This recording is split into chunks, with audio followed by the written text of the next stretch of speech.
Bonjour, on va attendre un petit peu jusqu'à les participants entrent.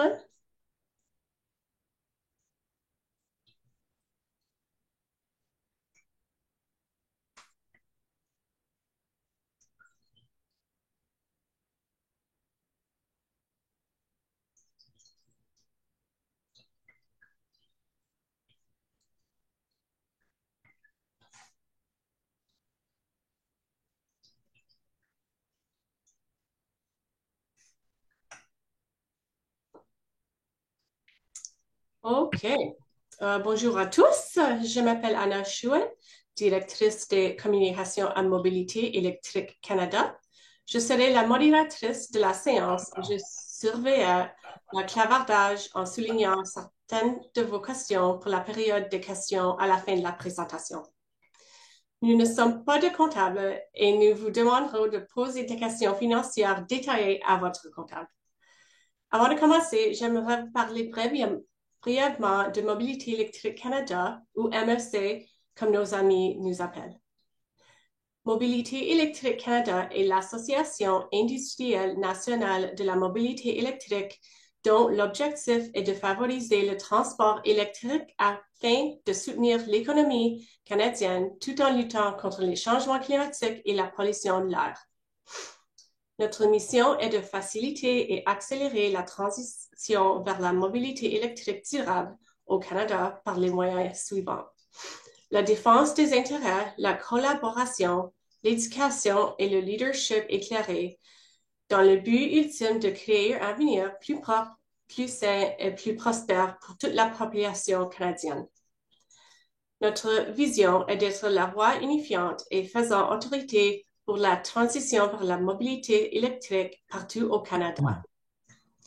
Nous sommes une organisation basée sur les membres et nous nous concentrons sur 3 domaines d'action stratégique: mener le plaidoyer et promotion de politique, servir de centre de collaboration et d'apprentissage, et établir un leadership éclairé. Et maintenant, je vous présente notre présentateur, M. Daniel Breton, président et directeur général de Mobilité électrique Canada. À vous, Daniel. Merci, Anna. Bonjour tout le monde. Écoutez, si tu veux passer à la prochaine diapo, ma chère Anna.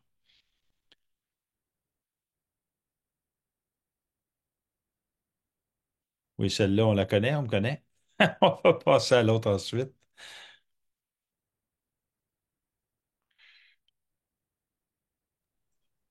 C'est lent, je m'excuse.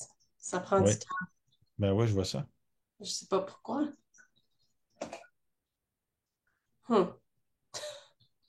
voilà. OK. Donc, on va parler aujourd'hui de la déduction fiscale fédérale pour les véhicules zéro émission de passagers. Et pourquoi est-ce que je veux en parler? Pour une raison fort simple, c'est que il y a plus de 5 ans, donc le 19 mars 2019, le gouvernement fédéral a annoncé une déduction fiscale fédérale pour les véhicules zéro émission de passagers neuf qui est offerte pour les travailleurs autonomes et les propriétaires d'entreprises. Or, après 5 ans, la grande majorité des concessionnaires, des constructeurs automobiles, des consommateurs euh, et même des comptables ne connaissent toujours pas ce programme qui fait en sorte qu'il y a des milliers de Canadiens qui ont laissé de l'argent sur la table. Je ne sais pas ce qui se passe là. Il y a une espèce d'image noire en plein centre d'écran. Est-ce que vous la voyez? Moi, je la vois en tout cas. Voilà, c'est bon. Pour vous donner une idée, c'est un programme dont moi-même j'ai bénéficié en 2019, avant que je sois chez Mobilité électrique Canada, qui avait fait en sorte, en 2019, que j'ai pu, plutôt que de prendre le rabais de 5 000 j'ai pris la déduction fiscale fédérale. Et vous allez voir à quoi ça équivaut. C'est extrêmement intéressant et, comme je vous disais, très, très, très peu de gens connaissent ce programme-là. Moi, je demande à des amis régulièrement de me dire si quelqu'un chez un concessionnaire leur a offert de profiter de la déduction fiscale fédérale si ceux-ci étaient travailleurs autonomes ou en entreprise. Et la réponse frise à peu près 0%. À peu près personne parle de ça. Et je considère qu'après 5 ans, c'est une lacune extrêmement préoccupante que les gens ne soient pas au courant. Prochaine diapo.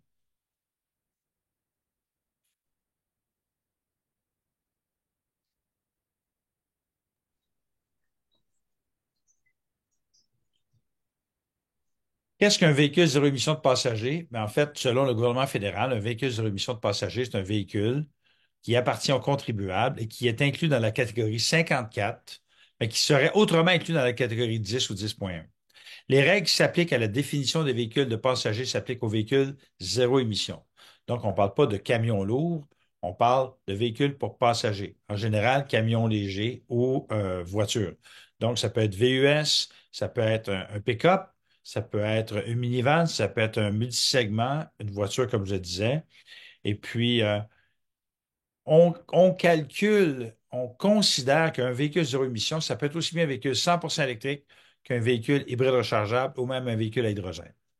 Prochaine diapo. Gardez ceci en tête. Quand on regarde l'ensemble de la main-d'œuvre canadienne, en 2022, selon les chiffres de Statistique Canada, il y avait environ 2,7 millions de travailleurs autonomes, plus 1,2 million d'entreprises. Donc, on parle de presque 4 millions de personnes, d'entreprises qui peuvent profiter de ce programme. Donc, ce n'est pas négligeable. Prochaine diapo. Et voici, si on regarde le scénario numéro un.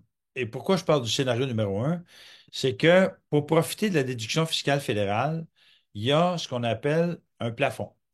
C'est-à-dire que le plafond va aller pour un véhicule en bas de 61 000.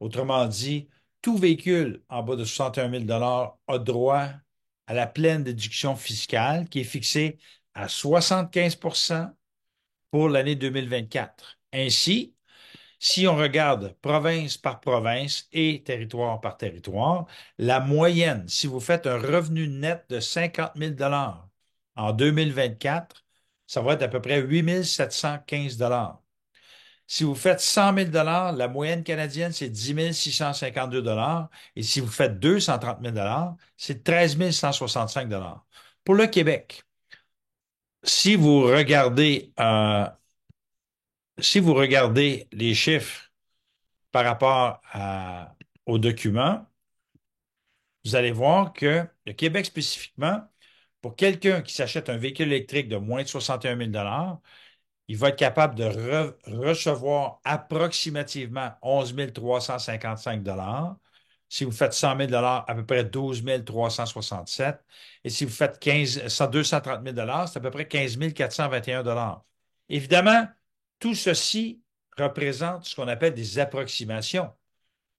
Oui, je sais, on voit encore le carré noir. Je ne sais pas si tu peux faire déplacer le carré noir, Anna, qui est dans le coin. Mais ce qui est important de retenir, OK, c'est que ceci représente ce qu'on appelle des approximations. Autrement dit, euh, si vous faites un revenu net de 60 000 le revenu va être différent.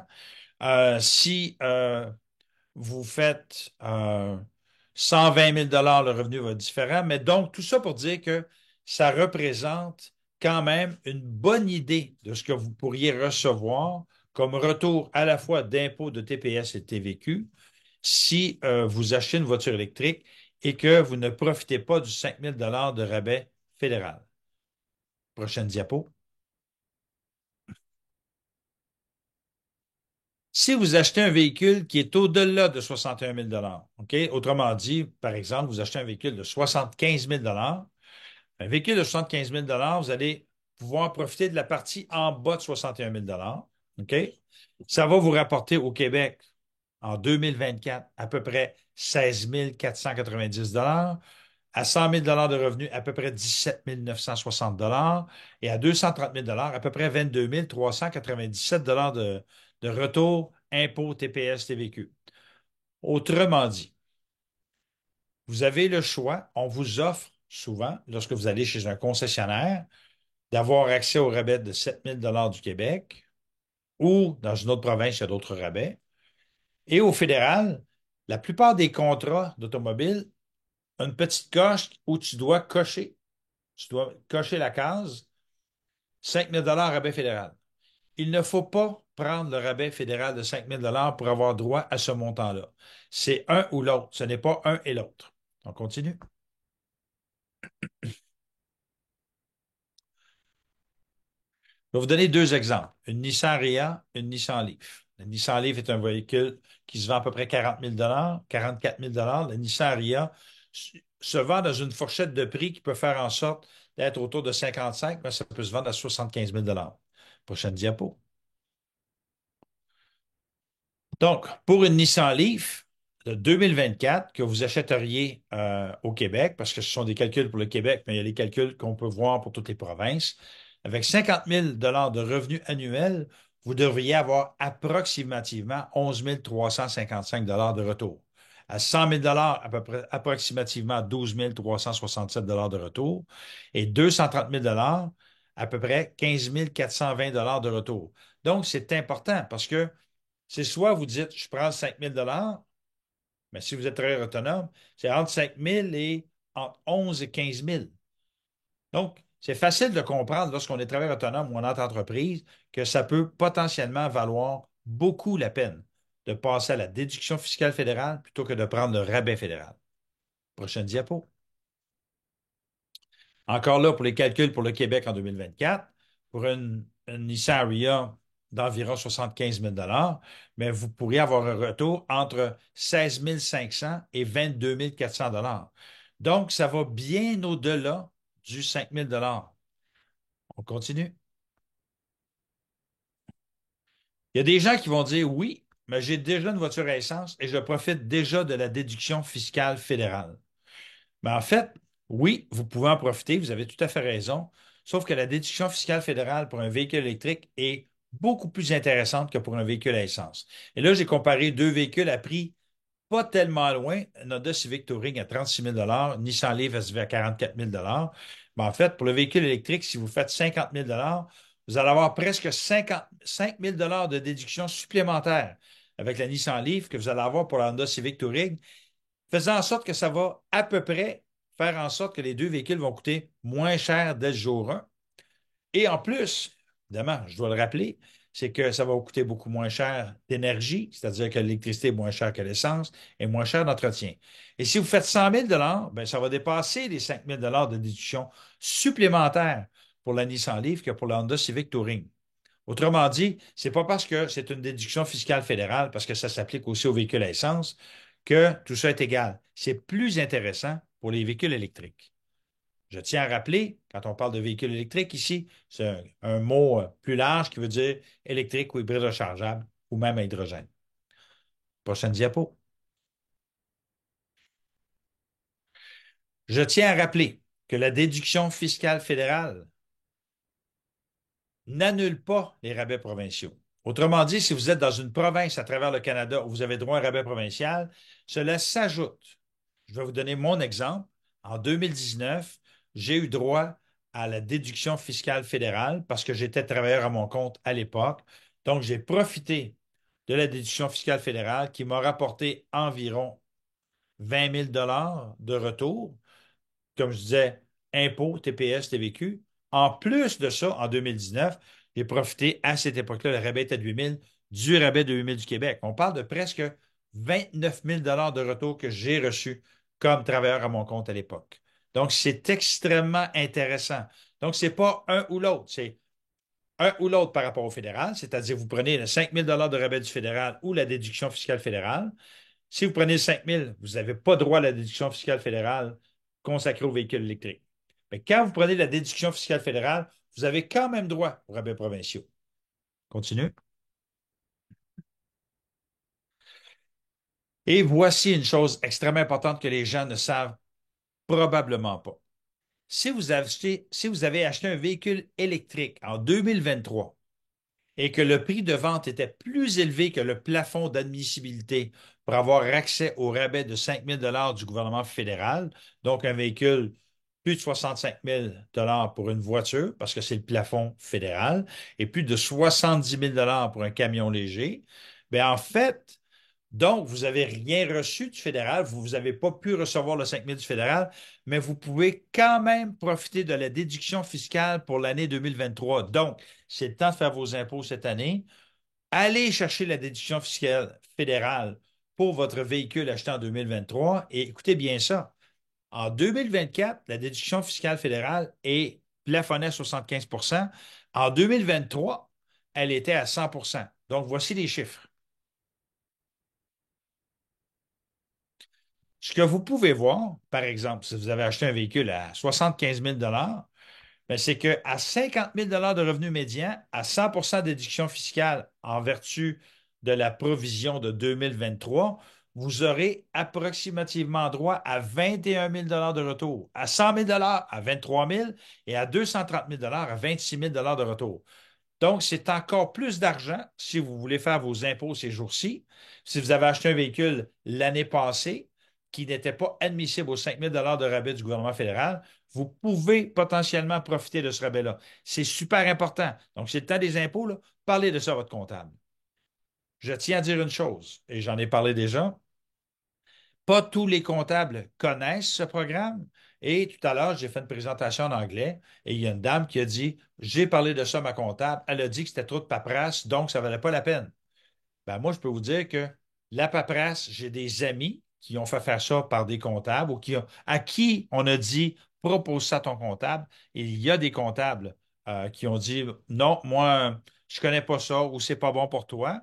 Et un de mes amis qui voulait s'acheter deux pick-up électriques, m'a dit, j'en ai parlé à mon comptable. Mon comptable m'a dit que ce n'était pas intéressant pour moi. Je l'ai référé à un autre comptable et l'autre comptable lui a fait sauver 60 000. Autrement dit, si vous avez un comptable qui vous dit que ce n'est pas intéressant, ouais, faites attention parce qu'il y a des chances que ce soit juste parce que le comptable ne veut pas faire le travail, le comptable ne connaît pas ça ou le comptable n'est pas intéressé. Si ça te fait sauver entre 20, 25, 30 000 même à 12 000 ça vaut vraiment la peine. Continue. Je rappelle, encore une fois, pour bénéficier de la déduction fiscale complète, un travailleur autonome ou une entreprise ne doit pas utiliser le rabais de 5 000 sur les achats au point de vente.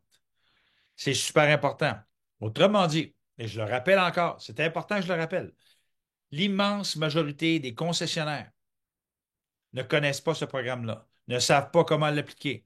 Donc, de facto, ils vont mettre sur le contrat rabais de 5 000 si vous avez droit au rabais, et donc, ça va annuler votre possibilité de profiter de la déduction fiscale. C'est pourquoi je fais ce webinaire-là. Après 5 ans, je trouve inadmissible, inacceptable que le gouvernement fédéral n'en ait pas parlé, que les constructeurs les connaissent, les concessionnaires automobiles ne les connaissent pas, que les comptables ne les connaissent pas. Et c'est pour ça qu'on prend l'effort, on prend le temps d'expliquer ça aux gens. Et je souhaite que vous partagiez ça de façon très large, très, très, très important et très intéressant d'un point de vue économique. Évidemment, chez Mobilité électrique Canada, on plaide pour la transition énergétique vers des véhicules électriques, que ce soit des véhicules légers, des véhicules lourds, des autobus, des camions, des autobus électriques, des véhicules hors route.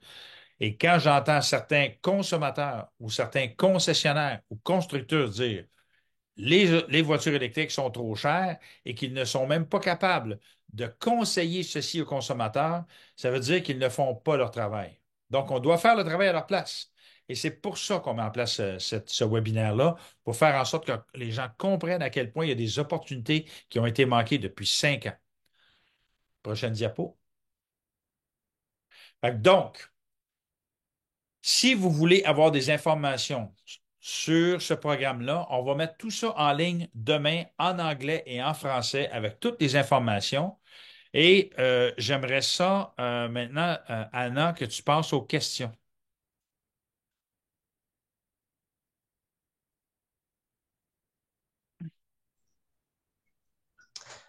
OK, je m'excuse pour le carré noir.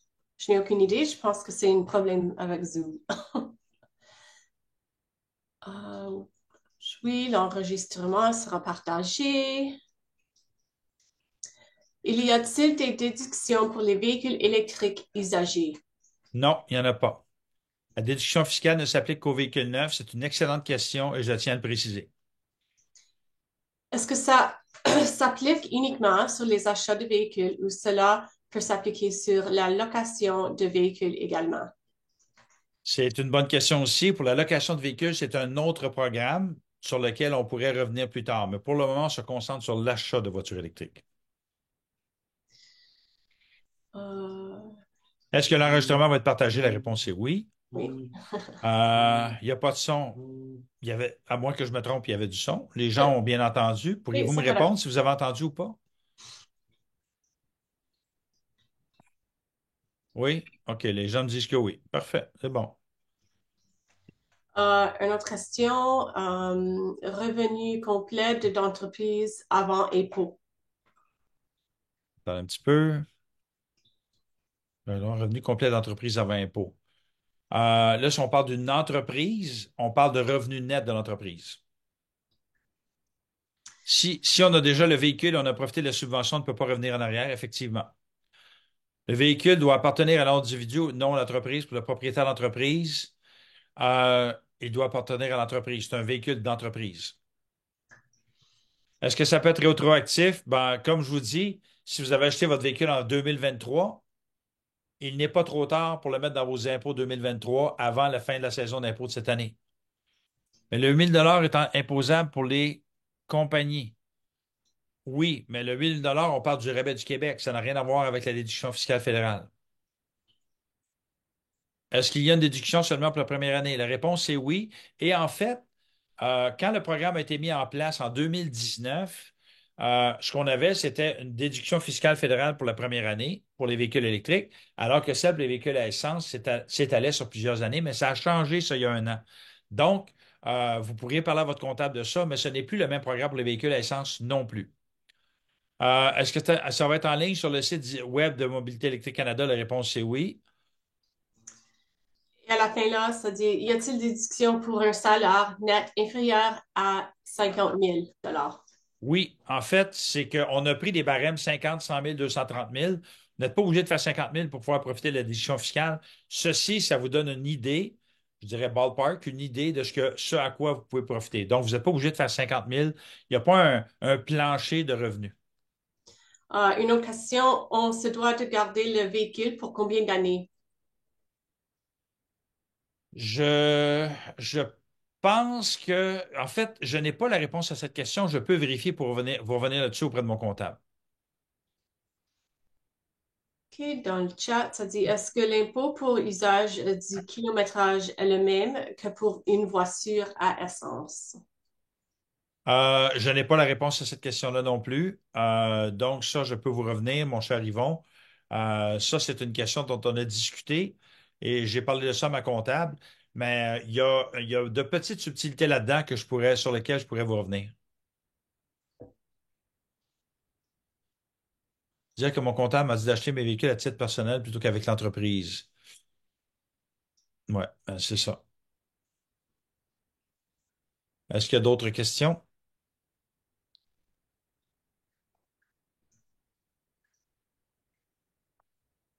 Change de comptable.